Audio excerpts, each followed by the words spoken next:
My grandmother used to tell us that when we were home alone and heard someone calling our name, we should never turn around because we might see something we wouldn't want to see.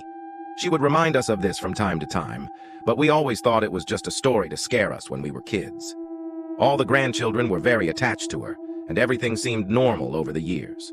One evening, after coming home from work, I went to see her in her room as I did every night to greet her and help with her medicine.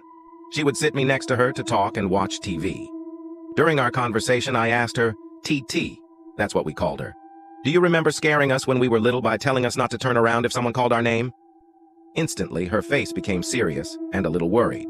She replied, Why do you ask that? Did you hear someone calling you? Noticing the concern on her face, I quickly said no, that it was just a vivid memory from my childhood. However, from her response and the way her expression darkened, I knew there was more to it. Those warnings she gave us when we were little seemed to carry a deeper meaning. She then told me about the time when she first arrived in our neighborhood, which was very different back then. To give you an idea, my grandmother was 100 years old at the time, born in 1920, and she moved to the neighborhood in 1935 when her parents bought the land.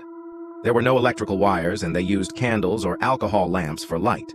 They lived day to day doing their best to survive. At that time, the house was still a farm, the largest in the neighborhood. Grandma had 3 siblings, Ernesto, aged 12, Alma, aged 8, and Elva, aged 5, with my grandmother Esther being the oldest at 15 years old. One day, my grandmother's parents had to travel for business, leaving her in charge. They told her, We'll be back tomorrow afternoon. Take care of your siblings and don't go out to the farm at night. Everyone must stay at home. The rest of the day went by normally.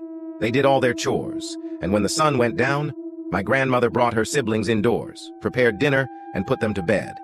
Everyone slept in the same room on 2 beds, lit only by a few small candles. Slowly, they began to fall asleep, unaware of what was about to happen. My grandmother couldn't remember the exact time, but she recalled being completely in the dark as the candles had burned out. She got up to light new ones, and as she did, she heard a watery, female voice from the corridor calling her name. Terrified, she remained silent, thinking, Have Mom and Dad returned?